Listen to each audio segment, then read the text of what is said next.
nosso convidado de hoje é Dr. Laís Marques da Silva. Ele é médico do Rio de Janeiro e está aqui no Paraná para o 8º Encontro Paranaense de Alcoólicos Anônimos, que se realizará em Paranavaí.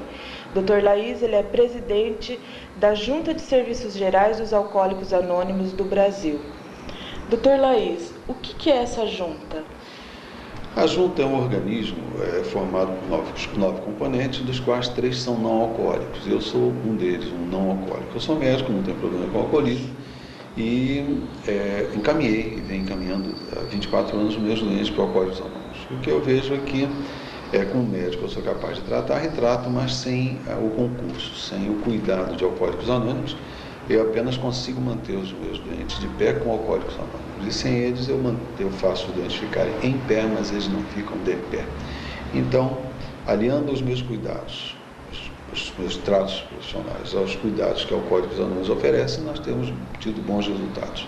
E a junta é um organismo com várias atribuições que se reúne periodicamente em São Paulo e mantém uma espécie de coordenação a nível nacional de todo o ar. A nível nacional, isso nós podemos dizer porque nós hoje temos no Brasil cerca de 6 mil grupos de alcoólicos anônimos com 200 mil pessoas em recuperação. Então, esse é um conjunto muito grande, muito rico, é uma forma de trabalhar e essa junta como que coordena e conduz esses trabalhos a nível de todo o Brasil. Dr. Laís, o que é o grupo de Alcoólicos Anônimos?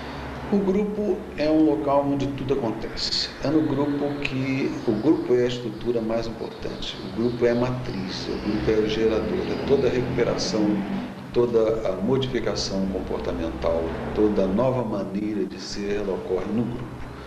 No grupo as pessoas trocam suas experiências, trocam suas esperanças, trocam suas forças. No grupo o indivíduo recebe oportunidades de se voltar a comunicar, de se integrar. Ele volta a receber todo o apoio, ele recebe compreensão, ele recebe boa vontade, ele recebe amor, ele recebe uma possibilidade de comunicação.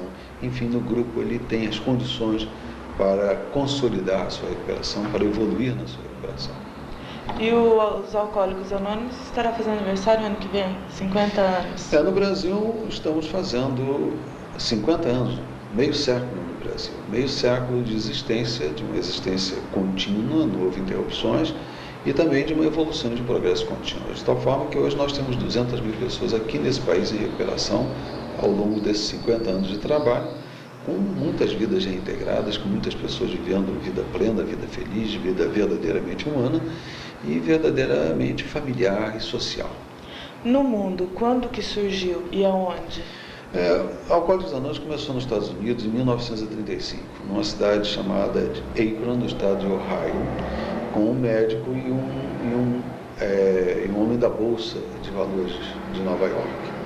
Essas duas pessoas entenderam que um alcoólico conversando com o outro, um alcoólico trocando experiência com os outros, com outro alcoólico, olho no olho, era possível fazer com que aquela compulsão, aquele momento de desejo quase que irrefreável de beber, fosse alguma coisa que fosse sendo acalmado e passado. Ou seja, um alcoólico buscava em outro alcoólico a compreensão, o entendimento, a capacidade de entender aquilo que você estava dizendo. Então, nessa troca de experiências, nessa troca de informações, nessa compreensão mútua, o alcoólico encontrava um momento adequado, um meio adequado para conseguir controlar a sua compulsão. E foi a partir desse momento em que se constituiu a Irmandade, a partir do primeiro grupo que aí se formou.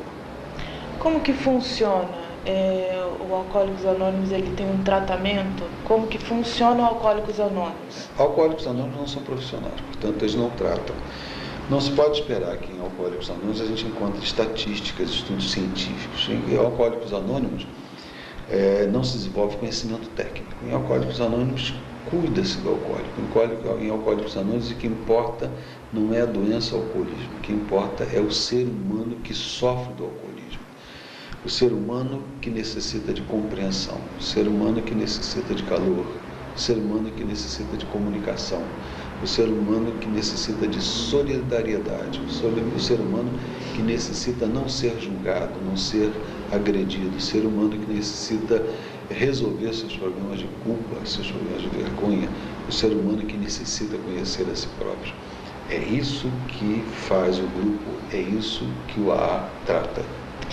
Basicamente, a gente pode dizer que o trabalho dos Alcoólicos Anônimos é com amor, carinho, afeto, compreensão. É uma troca de esperanças, é uma troca de experiências, é uma troca de forças, num ambiente regido pela fraternidade, pela compreensão e pelo amor ao próximo. Quem não precisa disso? Até eu e você, não é? E eles encontram isso que as pessoas precisam e que eles precisam tanto nesse momento de recuperação. Quem estiver nos ouvindo, que começar a pensar, preciso procurar o AA. O senhor sabe aqui em Maringá, onde que... Aqui em Maringá nós temos uma intergrupal. Uma intergrupal significa um local próprio, que é a Avenida Brasil 3050, 3050. Nesse local existem companheiros dispostos a dar informações, e não só informações, companheiros dispostos a dar auxílio, prestar auxílio, ajuda a quem necessitar. E nós temos também nesse endereço um telefone, que é 226-4313. Se as pessoas precisarem de informações ou ajuda, telefone para 226-4313 e lá do outro lado existirá uma pessoa para dar informações e para prestar essa ajuda. Então, tanto o primeiro contato pode ser por telefone ou indo lá pessoalmente? Sem dúvida, sem dúvida. Dr. Laís, aproveitando já o assunto de Alcoólicos Anônimos, vamos esclarecer algumas coisas dentro do alcoolismo. O que é o alcoolismo? O alcoolismo, desde 1951, é reconhecido pela Organização Mundial de Saúde como doença. Isso é muito importante porque se o indivíduo entende que ele é um doente, desaparece toda aquela sensação de culpa e de vergonha. Ele é apenas um doente. Como todos os doentes, ele deve procurar o quê? Tratamento. Então, entender-se como doente significa admitir que é preciso se tratar. E é preciso também que essa ideia fique bem clara, porque todo o estigma de sem vergonha, falta de caráter, falta de força de vontade e aquelas coisas todas que o povo diz, por não entender que é uma doença, aquilo tudo desaparece. Então as pessoas são simplesmente doentes, não culpados de serem doentes. Ninguém é culpado de ser diabético ou hipertenso. As pessoas são simplesmente doentes. E como doentes, elas devem procurar um tratamento. Um tratamento técnico, a ser conduzido pela equipe de saúde, e também um tratamento que pode ser muito bem sucedido e que é muito melhor e tem muito melhores resultados, se a esse tratamento técnico se soma o cuidado, a ajuda que o Alcoólicos Anônimos está sempre disposto a oferecer. Acho que uma parte interessante também, né, que os Alcoólicos Anônimos não têm vínculo nenhum religioso. Não é uma seita nem uma religião. Em Alcoólicos Anônimos existe um conteúdo espiritual muito intenso, mas não existe nenhuma evocação de um Deus, não se constitui numa seita, nenhuma religião. O que importa em Alcoólicos Anônimos é manter a recuperação daqueles que estão no processo de recuperação. E importa manter as portas abertas, manter os braços abertos e o coração aberto para receber todo aquele que deseja parar de beber. Ao chegar a Alcoólicos Anônimos, a um grupo de Alcoólicos Anônimos, ninguém é obrigado a nada. Não há qualquer tipo de formalidade, não há nenhum tipo de pagamento a ser realizado. Tudo que é necessário é que a pessoa tenha o desejo de parar de beber. E se ela tiver o desejo de parar de beber, a porta estará lá aberta e lá dentro estarão pessoas, seres humanos que conseguiram encontrar o caminho da libertação, que conseguiram reformular suas vidas, que conseguem viver vidas plenas, realizadas, vidas felizes, socialmente felizes, e também no lar o indivíduo reestrutura o seu lar, reestrutura o seu trabalho, reestrutura todos os seus relacionamentos. Vai encontrar então pessoas que conseguiram se libertar, conseguiram reformular as suas vidas. E lá as pessoas que têm essa boa vontade de ir à sala de Alcoólicos Anônimos, essas pessoas também encontrarão um caminho, uma maneira que lhes é sugerida, nada lhes é imposto. E é bom também, Ana Cláudia, frisar que nenhuma formalidade é necessária. Não é necessário preencher formulário, levar retratos, fazer pagamento de taxas, até porque somos anônimos, tudo que é ouvido, tudo que lá é dito, lá fica. Basta só participar. Basta só ter a vontade, a boa vontade e participar. Isso é muito interessante. Não é cobrado taxa nenhuma de quem participa. Nenhuma. de qualquer um dos grupos, né? Não, no mundo inteiro é no assim. No mundo inteiro é assim. Esse mundo inteiro, Ana Cláudia, é bom que a gente fale que mundo inteiro é esse. Alcoólicos Anônimos hoje está em 147 países do mundo, independente de raças, independente de seitas, de religiões, independente de língua, independente de cultura, ou seja, é uma mensagem dirigida ao ser humano, ao mais profundo de cada ser humano. E por causa disso, essa mensagem foi capaz de penetrar em países tão diferentes como o Paquistão, a Índia, a Hungria, a África do Sul, os Estados Unidos, a Inglaterra, a França e o Brasil. Está em todas as partes do mundo, 147 países, e está porque dirige essa mensagem ao íntimo, aquilo de mais essencial que o ser humano tem. E em todo lugar o procedimento do AA é o mesmo. A forma é exatamente a mesma, os princípios são exatamente os mesmos, a maneira de trabalhar é exatamente a mesma em qualquer lugar do mundo. Ou seja, se uma pessoa estiver na Hungria, diz, mas eu não falo a língua local, não importa, mas há uma linguagem que todos nós falamos, que é a linguagem do amor. Mesmo não falando a linguagem do grupo local, as pessoas entenderão o sorriso, o afeto, o carinho, o abraço, o aperto de mão, o cafezinho que é oferecido, as pessoas entenderão o que é simpatia. Então, essa linguagem do coração ela estará sempre disponível, quaisquer que sejam as barreiras da linguagem falada, né? E convivendo com pessoas que passam pelo mesmo problema que passaram. Exato, todos eles em grupo de ajuda mútua, ou seja, são os iguais se ajudando mutuamente em função dos seus problemas e trocando suas experiências, trocando forças e trocando esperanças. O Dr. Laís, o AA sobrevive do que financeiramente? Das nossas próprias contribuições. Contribuições que são voluntárias, dá aquele que quer dar, dá aquele que pode dar, A dá quantia quanto que quiser dar, em termos. Ninguém pode dar muito, porque há um limite máximo, não há limite mínimo, as pessoas podem não contribuir com nada, mas ninguém pode contribuir com somas exageradas, porque tenderia a predominar, tenderia a se tornar o dono, tenderia a ter mais peso e mais importância. Então há um limite máximo. Ninguém pode contribuir com mais de R$1.000 ao ano, mesmo que tenha muito dinheiro. Ou seja, toda vez que uma contribuição, uma sacola, tiver um valor exageradamente grande, alguma coisa de errado aconteceu. Ou seja, temos muito cuidado com excesso de dinheiro. Não temos nenhuma preocupação com a falta de dinheiro, mas temos muito cuidado com excesso. Não pode haver dinheiro de fora da Irmandade, nenhuma doação. Se uma viúva muito rica deixar a sua herança para Alcoólicos Anônimos, nós até podemos oferecer a ela uma missa, um culto, mas jamais botaremos a mão em um só real.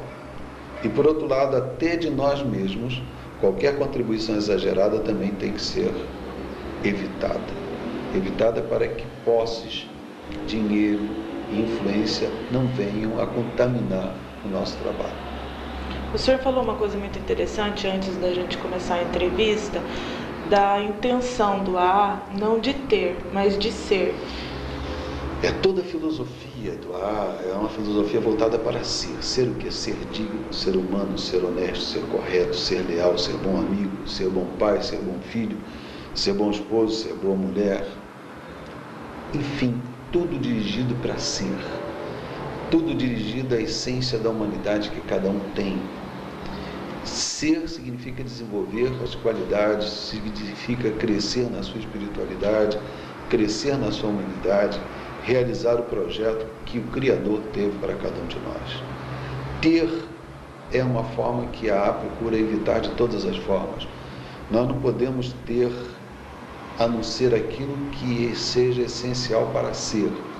Nós não podemos comprar sede própria, nós não temos sede própria, nós não temos igreja, não temos terreno, não temos edifícios. Nós temos apenas aquilo que possibilita nós sermos. Ter o essencial para ser. Ter um computador, ter uma máquina de escrever, ter uma linha telefônica, ter uma cadeira, ter uma mesa.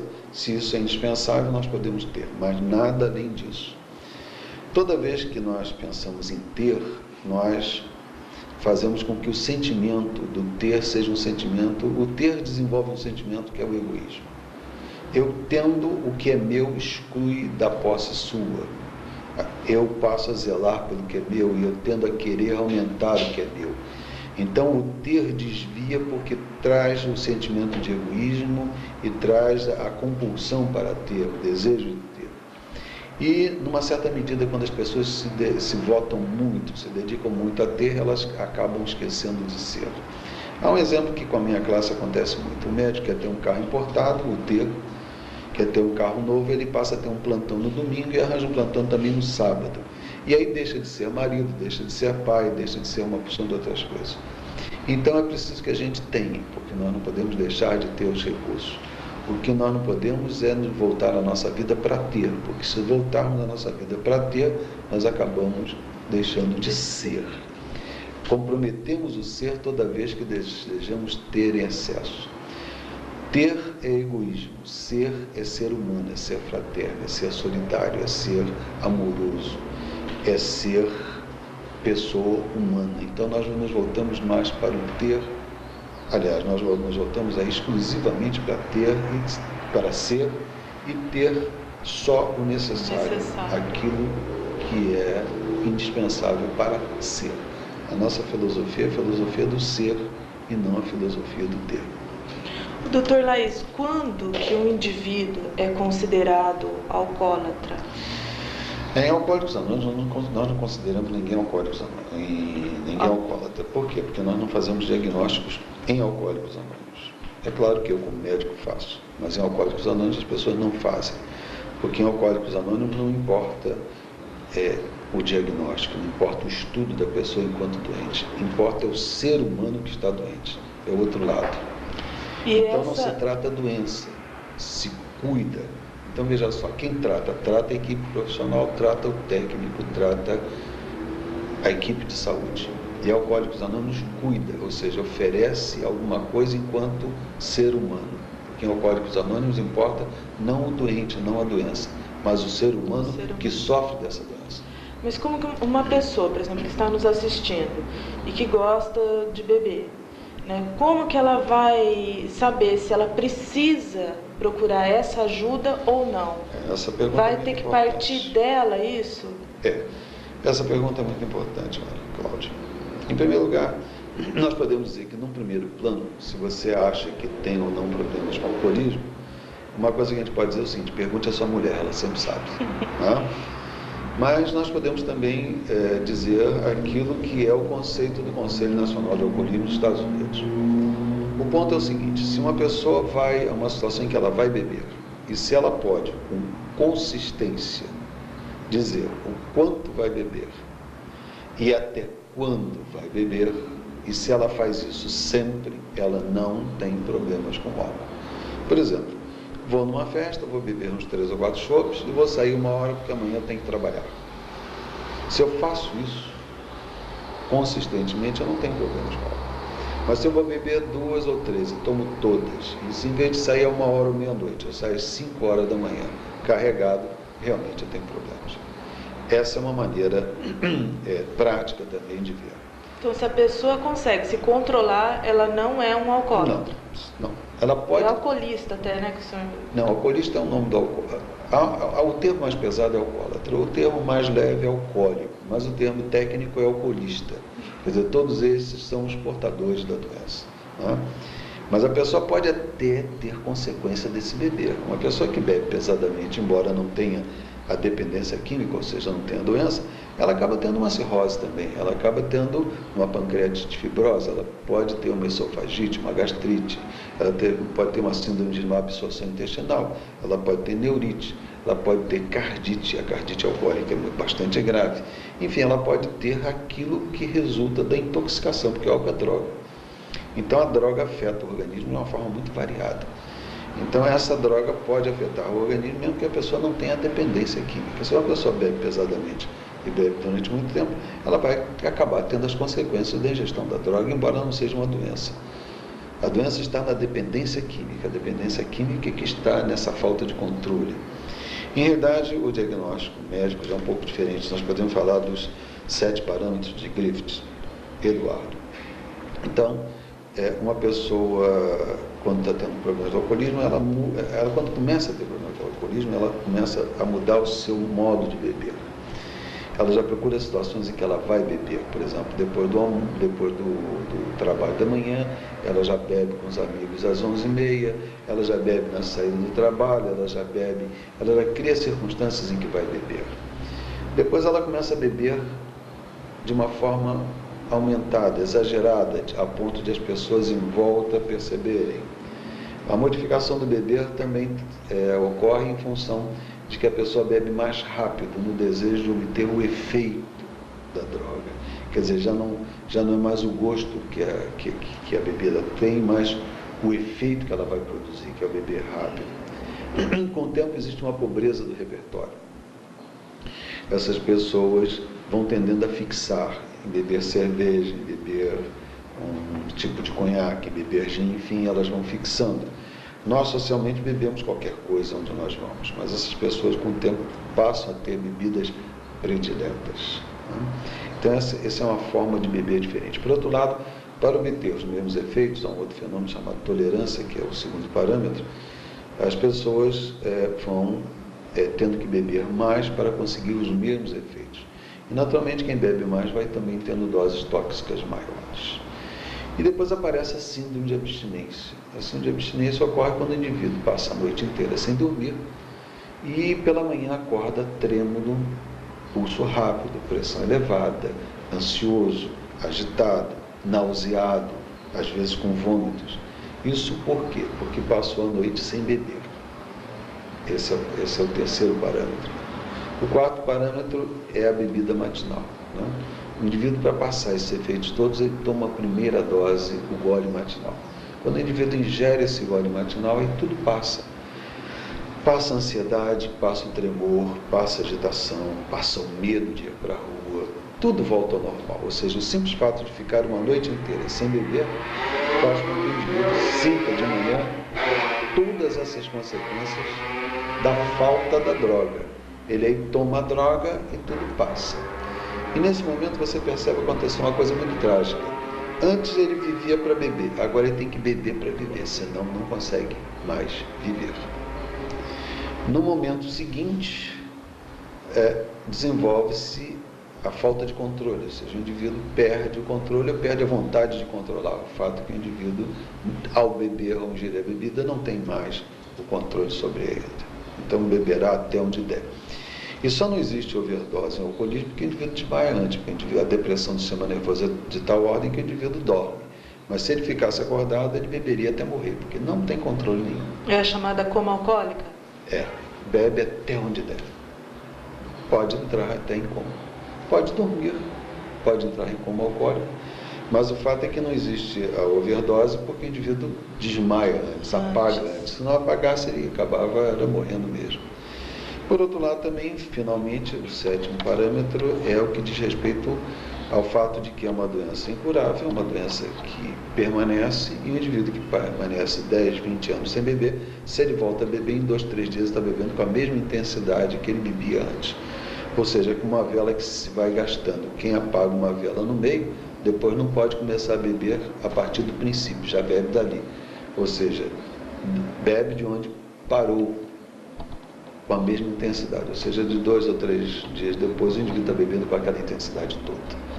Essas são os 7 parâmetros de Griffith que mostra os contornos da doença do alcoolismo. Mais ou menos acontece aqui, Ana Cláudia, aquilo que o provérbio japonês diz. Primeiro o homem toma um gole, depois o gole toma outro gole, depois o gole toma o homem. Então o homem toma um gole, quer dizer, vontade dele. Depois o segundo gole toma outro gole.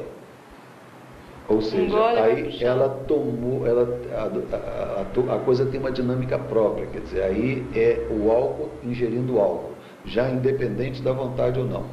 E num terceiro momento o gole toma o homem. Ou seja, está destruído, está acabado. Chegando nesse estágio de dependência completa do álcool, o AA tem como ajudar? Tem, sem dúvida, porque é o primeiro passo, sempre o primeiro passo é a abstinência. Quer dizer, tudo parte de um esforço voltado para a não ingestão, para o não uso da droga. Então, depois da abstinência, você poderá partir para todas as fases que vêm a posteriori. Mas tudo começa com a abstinência, ou seja, com a cessação do uso da droga. E o A ensina isso muito bem, dizendo às pessoas que evite o primeiro gole. Todo o seu problema é evitar o primeiro. É preciso fazer imagens simples, imagens fáceis, porque essa decisão é muito difícil. E a outra coisa que eu recomendo é que o indivíduo só faça isso por hoje, só por hoje. Nunca diga eu nunca mais beberei. Nunca mais beberei implica num compromisso muito pesado, que exige uma determinação e uma força muito grande que o indivíduo ainda não tem. Então é melhor que ele diga, eu não vou beber hoje, só por hoje. E hoje eu vou evitar o primeiro gole. Essas são duas formas muito sábias, muito práticas, mas que dão muito bom resultado.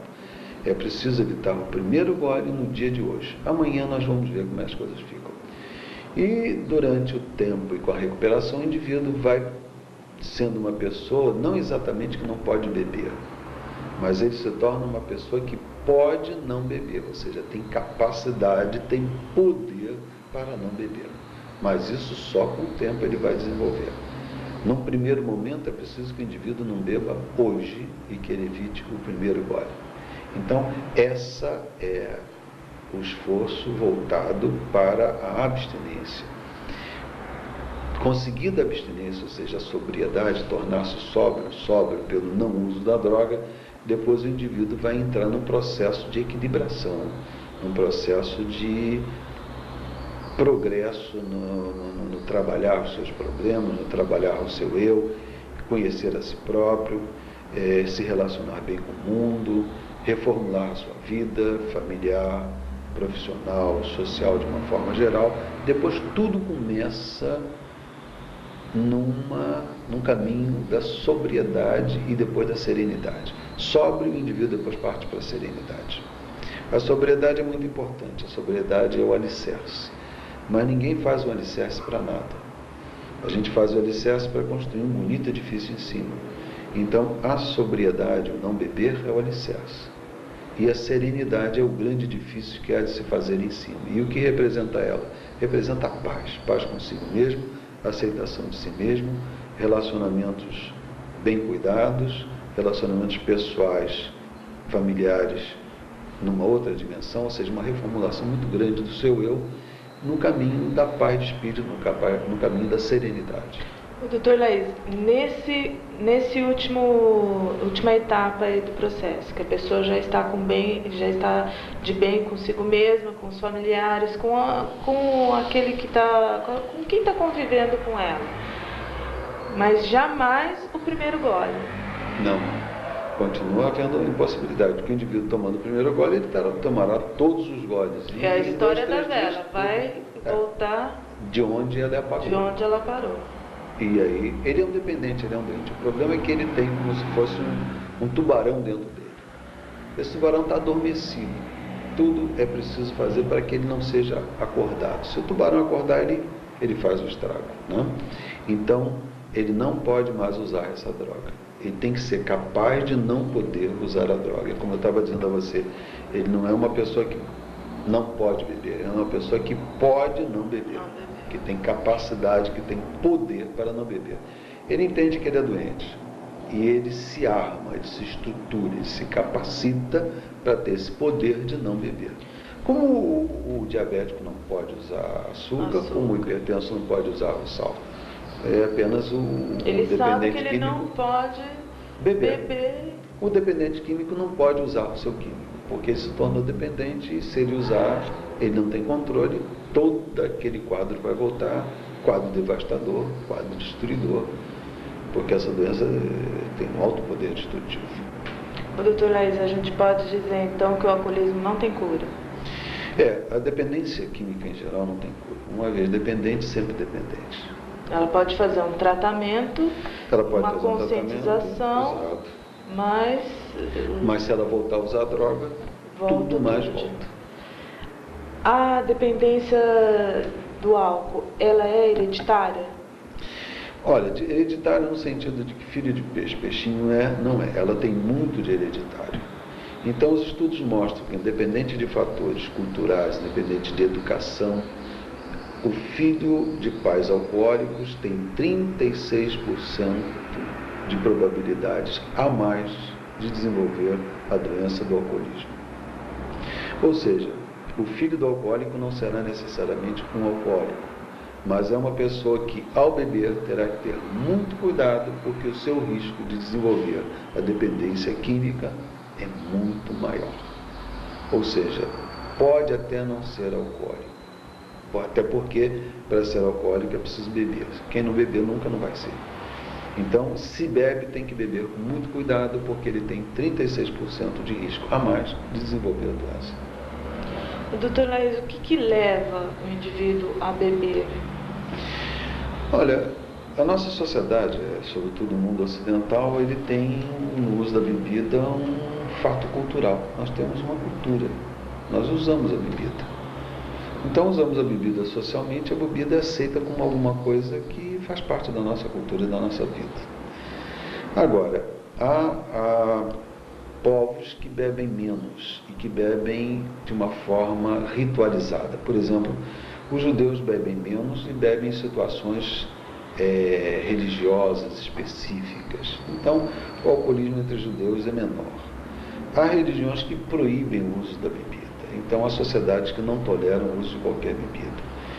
E há culturas que usam a bebida mais indiscriminadamente. O que é importante é saber que álcool é droga. E que, como droga, agride. E pior é que, como droga, o álcool é fisiologicamente aditivo, ou seja, fisiologicamente capaz de desenvolver dependência química. O Brasil é um dos países que bebe mais?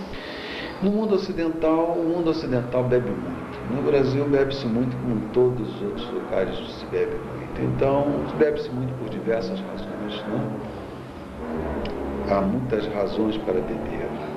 O fato é que de cada 10 pessoas que bebem, uma vai desenvolver a dependência química e 9 não vão desenvolver. O álcool é uma droga, o álcool é um tóxico. Então, toda vez que o indivíduo beber essa droga, ele pode desenvolver a dependência, mas independente da dependência, ele estará também agredindo o seu organismo. Mas isso é cultural entre nós, e o que fazer? Então, já é uma coisa que é aceita, embora deva ser entendido que é droga que agride. E deve ser entendido que, num percentual, desenvolve a dependência química, ou seja, acima da dependência do álcool, que é uma doença de alto poder destrutivo com consequências sociais, familiares e pessoais gravíssimas. Quais as doenças que o álcool pode causar? Olha, o álcool é uma molécula de substância de molécula simples, mas de efeitos fisiológicos e patológicos os mais diversos. Praticamente o álcool afeta todos os órgãos da nossa economia, afeta todo o organismo. Agora, há tecidos especialmente frágeis, então o sistema nervoso ele é muito atingido, né? O álcool é metabolizado pelo fígado e pelos testículos, então esses órgãos também sofrem muito em função da droga álcool. Ele atinge também todo o sistema digestivo.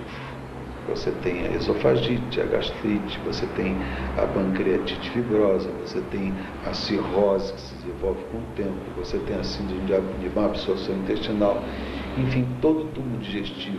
E do ponto de vista circulatório também a cardite alcoólica é um quadro bastante grave, ou seja, a droga álcool afeta o organismo de uma forma generalizada.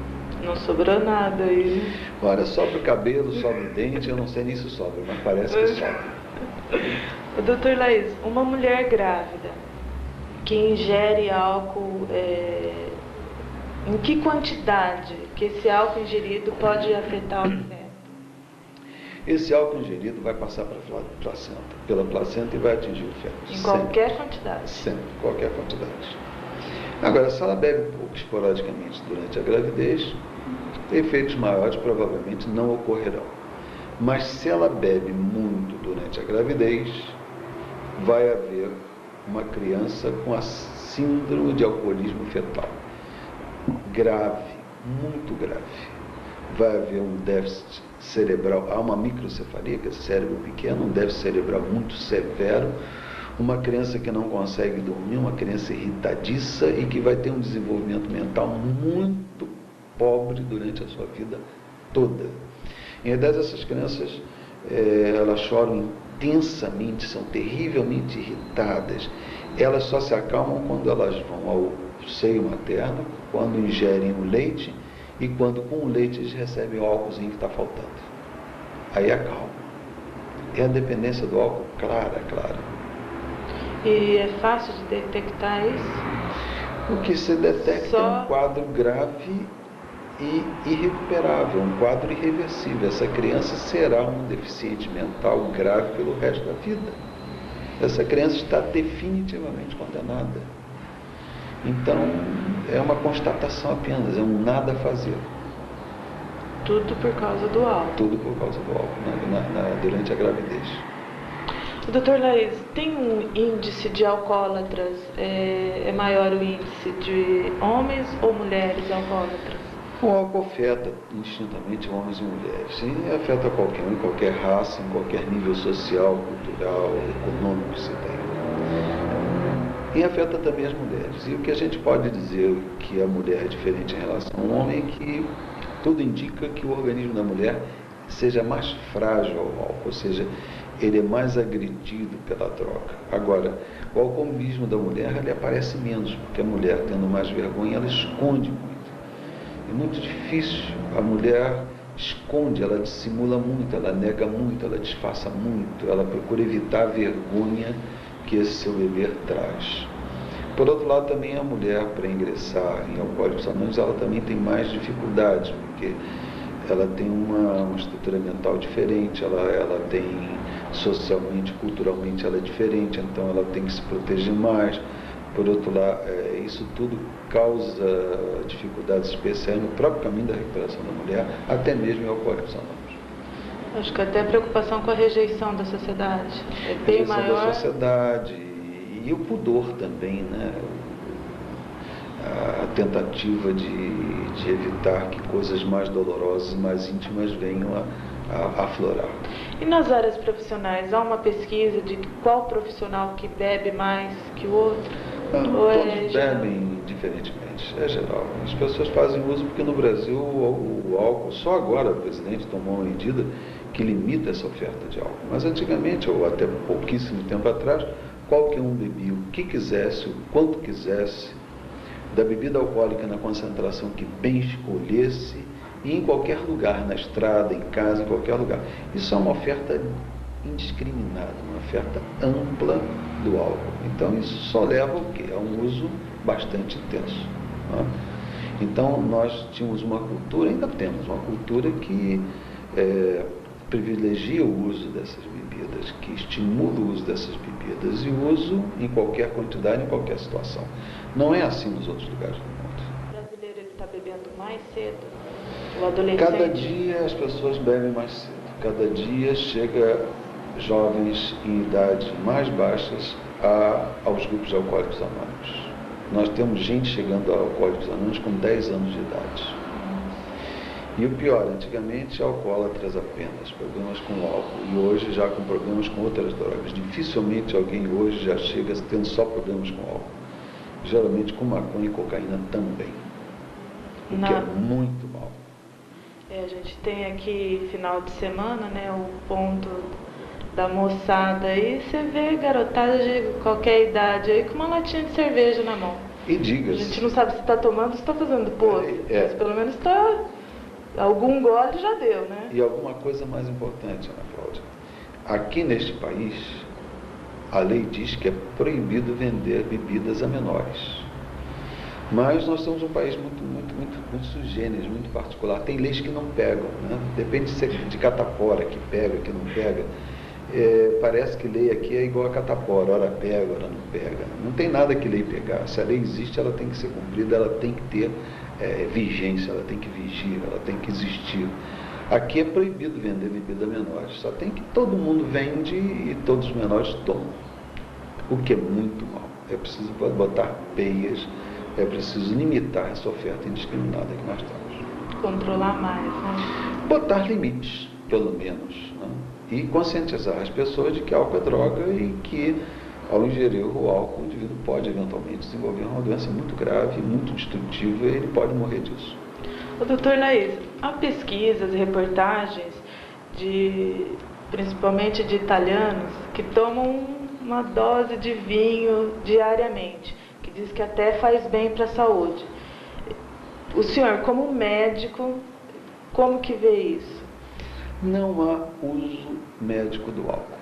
O álcool é droga, o álcool não serve para coisa nenhuma.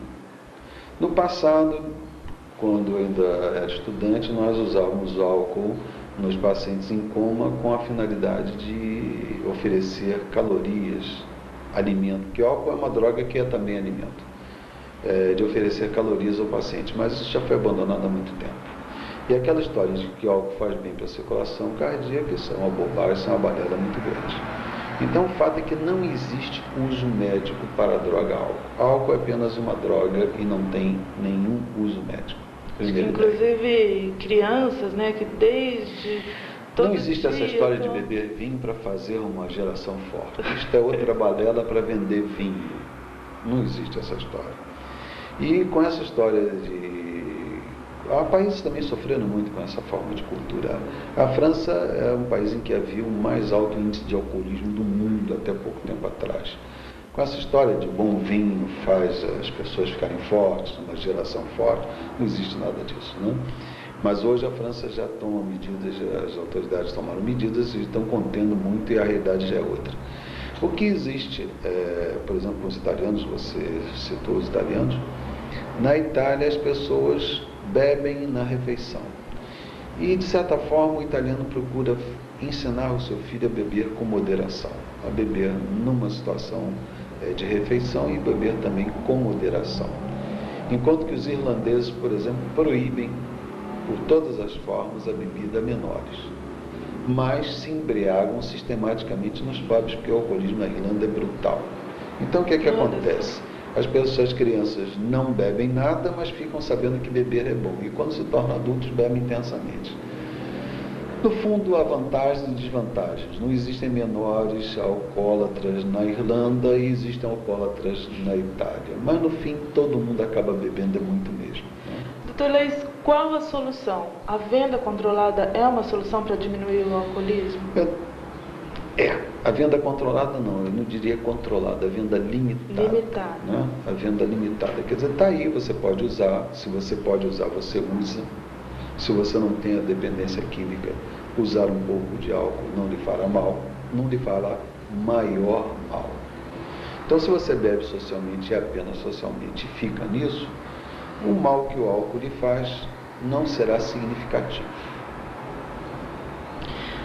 Mas é preciso, então, diminuir a oferta. A primeira coisa é diminuir a oferta. E a segunda coisa é conscientizar as pessoas de que álcool é droga, fisiologicamente aditiva, e que toda vez que o indivíduo estiver fazendo uso de álcool, ele está se agredindo. E, por outro lado, se ele tiver aqueles fatores hereditários que lhe dão uma fragilidade, ele acabará desenvolvendo essa doença, e aí as coisas vão ficar muito sérias.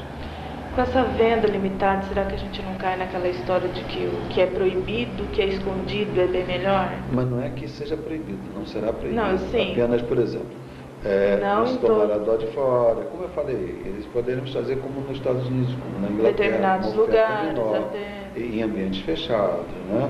Nem todos não mostrando os dias. aceitação social, nem todos os dias, enfim, quer dizer, botar um pouco de limitação à oferta, limitar a oferta, não é proibir, é limitar a oferta. E, por outro lado, fazer as pessoas mais conscientes, fazer com que o seu comportamento modifique em função de se tornar consciente dos perigos que isso envolve. Eu tenho a impressão que essas duas coisas podem botar a ingestão do álcool em termos aceitáveis. Mudar o comportamento em relação à droga. Quer dizer, vai se usar a droga ocasionalmente e, sobretudo, se não se é um dependente químico. Porque o dependente químico tem que entender que não pode usar nunca. E o próprio comportamento dos comerciais de televisão? Também, tudo isso tem que mudar um pouco, né? Tudo isso deve mudar um pouco para botar, primeiro, uma oferta em termos adequados, ou seja, uma oferta menor, não é proibição. e, por outro lado, tornar as pessoas conscientes de que isso é droga e que afeta o organismo e que, eventualmente, pode até desenvolver uma doença extremamente grave.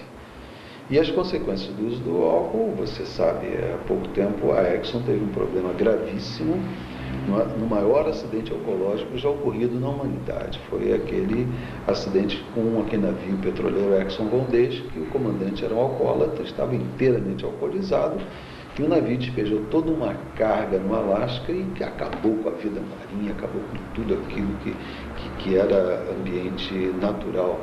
Então foi um acidente gravíssimo que comprometeu, inclusive, a imagem da própria Exxon no mundo inteiro. Houve um outro acidente com a Exxon muito grave, que foi em Baton Rouge, na Louisiana, nos Estados Unidos. E diante desses dois acidentes, a Exxon tomou uma providência que foi fantástica. A Exxon, ela se propõe a um ambiente livre de drogas. Todos os seus funcionários, inclusive os seus diretores, sobretudo quem trabalha no setor de transporte, é testado aleatoriamente por sorteio por computador. Se o empregado deseja comemorar os 15 anos da sua filha, ele no dia seguinte, ou seja, segunda-feira, ele é até dispensado de trabalhar.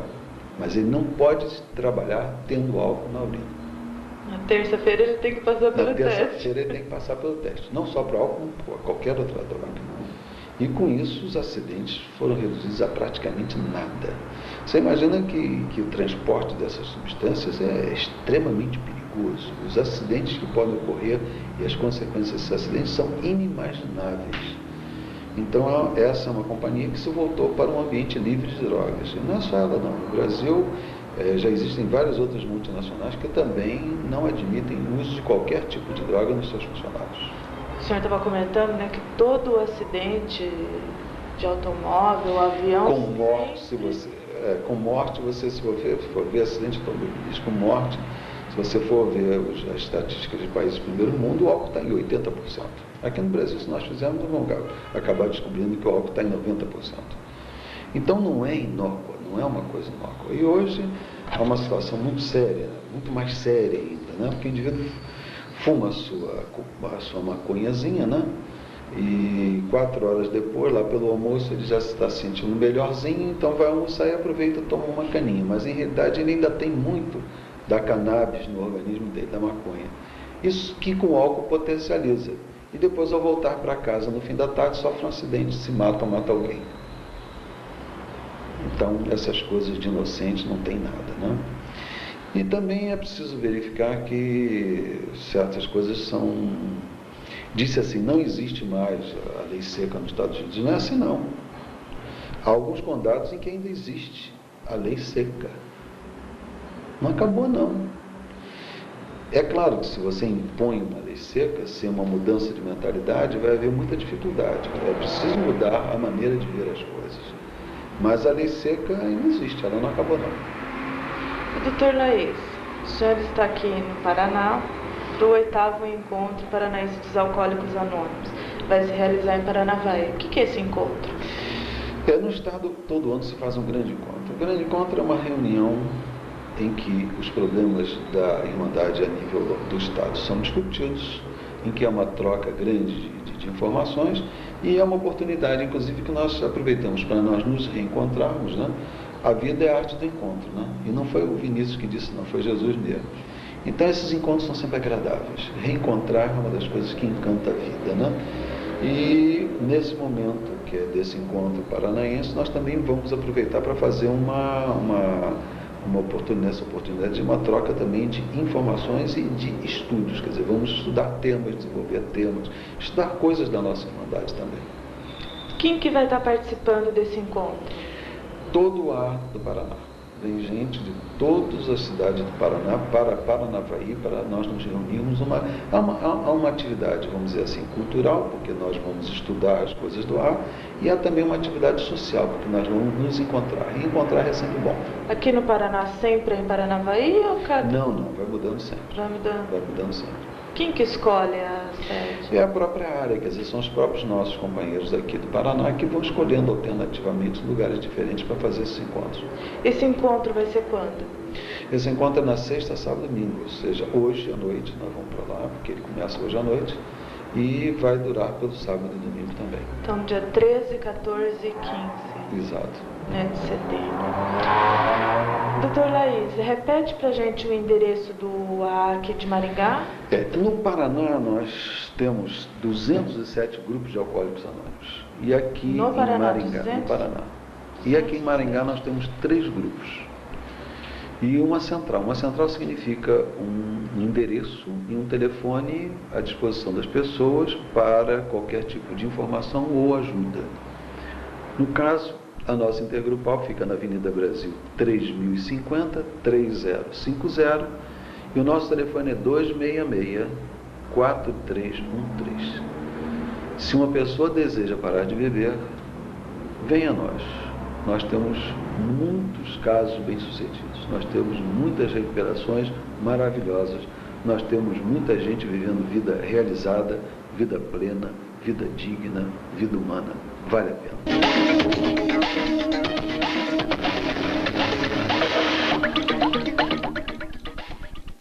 Prestando contas, 40 anos em 4. Na história de Maringá, esta foi a administração que mais obras fez e construiu. As lagoas de tratamento de esgoto foram desativadas e substituídas por 3 centrais de tratamento pelo sistema Ralph, longe do perímetro urbano, em lugar que não deixa mau cheiro nem riscos ao meio ambiente. No local das antigas lagoas está surgindo o Jardim Botânico de Maringá. A rede coletora de esgotos foi ampliada e totaliza só no Jardim Alvorada e Vila Morangueira 103 quilômetros. A construção da adutora do Rio Pirapó, com captação acima da foz do Ribeirão Sarandi, garante o abastecimento de água de boa qualidade até o ano 2020. Maringá é, nos seus sonhos, esperanças e realidade. O que seu povo quer, determina e decide.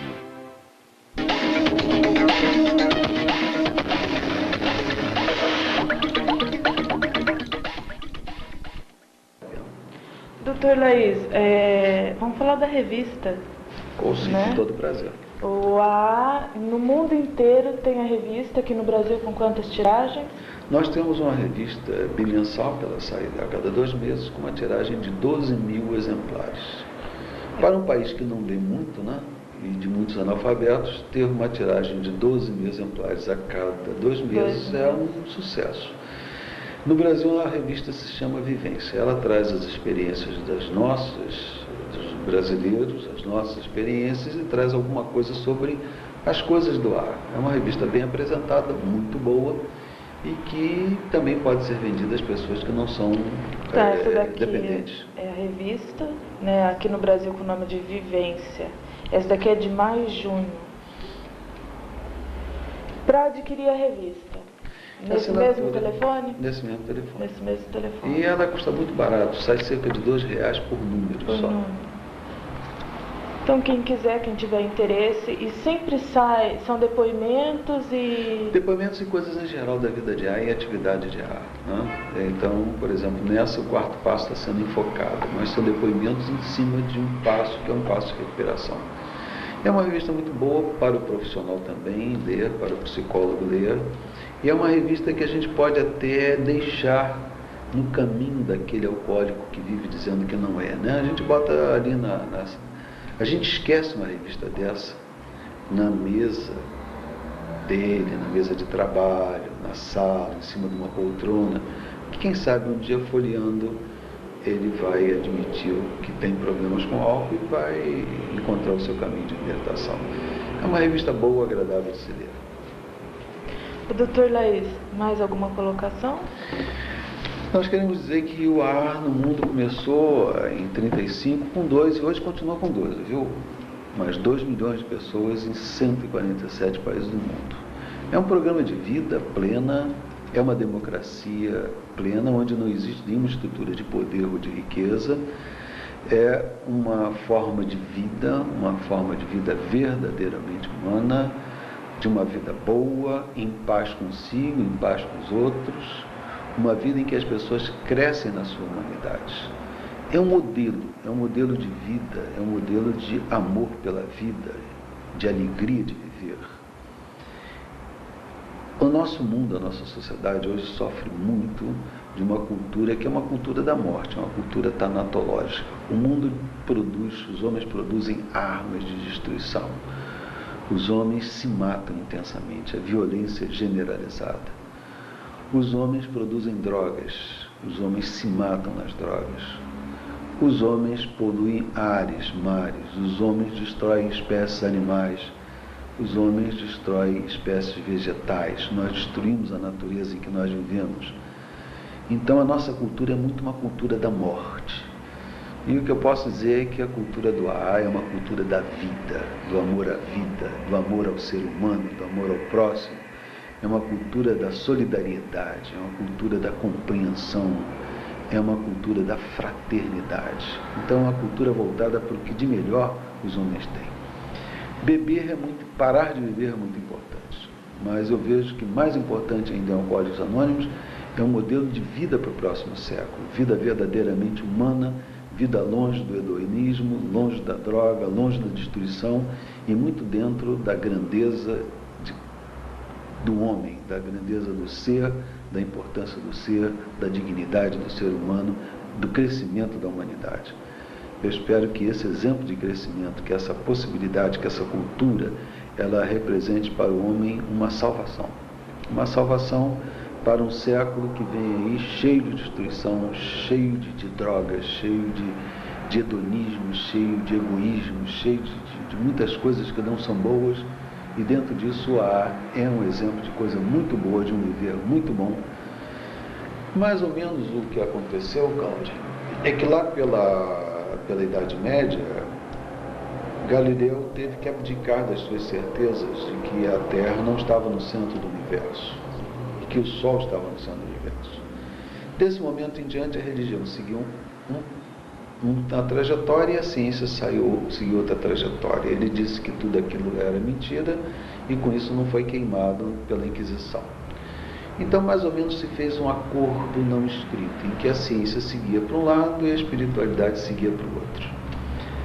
Isso gerou, ao longo do tempo, uma sociedade esquizofrênica, uma sociedade partida. O homem hoje não pode viver só no materialismo e nas coisas da ciência. Por quê? Porque a ciência não trouxe a felicidade que o homem imaginou que poderia trazer, nem a riqueza, nem a prosperidade. Então o homem hoje percebe que sem espiritualidade ele não é um ser inteiro, ele é um ser partido. Então o que é preciso é que a gente una, que a gente volte a ter integralidade, que a gente volte a ser inteiro. Inteiro quer dizer que a ciência como ciência continue, porque ela é importante, e que o homem continue a ser um espiritual, seja um ser espiritual, um ser com sua humanidade, não abdicando da sua humanidade. Então, se o homem for essas duas coisas e aproveitar essas duas coisas, ele terá uma vida digna, uma vida boa, uma vida realmente feliz. E é isso que acontece em Alcoólicos Anônimos. E que eu espero que seja um exemplo também para o próximo século, para uma vida digna, humana e para a nossa própria sobrevivência. Que como a cultura da morte vai, eu não tenho muita certeza se a gente vai conseguir sobreviver desse jeito que está aí. Do jeito que vai, né? E o AA é também uma solução para nós que não bebemos, porque é uma solução para sermos humanos, dignos, felizes, fraternos, solidários, que formemos uma comunidade. A sua TV Comunidade. O que é estar em comunidade? É ser solidário. Tudo que acontece com o meu semelhante me importa. Tudo que acontece com o meu semelhante me afeta. Portanto, eu me interesso pelo meu semelhante. Eu devo ser solidário com ele. Eu só sou comunidade quando eu sou solidário. O que é que nós somos em A? Comunidade. Por quê? Porque nós somos fraternos e solidários. E que o mundo aprenda a ser solidário. Que o mundo aprenda a ser fraterno para poder ser comunitário. Tomara que você consiga realmente uma TV comunitária dentro de uma comunidade. É esquecer um pouquinho eu e pensar no nós. Até porque pensando no nós, também nós conseguimos pensar mais no eu. No eu. Doutor Laís, muito obrigada. Eu que agradeço a oportunidade que vocês nos dão de divulgar a nossa Irmandade e divulgar um pouco da nossa maneira de viver. quando voltar aqui para o Paraná, se quiser dar uma passadinha pela TV comunitária de novo. Com todo prazer. E que vocês consigam realizar à frente o ideal de uma grande comunidade humana. E é isso que nós estamos precisando. Vou repetir o telefone do A, aqui de Maringá, para quem estiver interessado, 226-4313. Dr. Laís Marques da Silva, médico do Rio de Janeiro, que veio aqui para o Paraná, para o 8º Encontro Paranaense dos Alcoólicos Anônimos, que se realizará em Paranavaí. Ele é presidente da Junta de Serviços Gerais dos Alcoólicos Anônimos do Brasil. E prestou esse esclarecimento para a comunidade inteira, né? E pôs à disposição a para quem estiver precisando de uma ajuda. Concedei-nos, Senhor, a serenidade necessária para aceitar as coisas que não podemos modificar, coragem para modificar aquelas que podemos e sabedoria para distinguir uma das outras. Muito obrigada e até a próxima.